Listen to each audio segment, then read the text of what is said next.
Guys अस्सलाम वालेकुम। ये है हमारी बकरी और ये रात को सोई है 9 बजे। इसका ये बच्चा है। देखें क्या ये पत्थर रखे हुए हैं। आज था जुमरात का दिन। ये बकरी दूसरी, ये हमारी ब्लैक कलर की बकरी है। ये उसका बच्चा है। ये बच्चा है। ये गाय है। इसके बाद में आपको गाय बताया था। ये गाय है। देखें ये गाय हमारी एक गाय है। ये देखें गाय है। ये दूसरी है। ये इतनी सारी गाय हमारी। और ये गाय ये ये जो नहीं है ये गाय, इस गाय का बच्चा हम आपको बताते हैं। 1 मिनट में आपको बताता हूँ।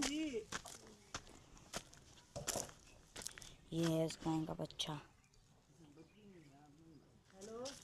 और मैं आपको दूसरी ब्लैक वाली बकरी बताता हूँ। ये देखेंगे। चलो मैं अब ये देखें आप। ये है बकरी।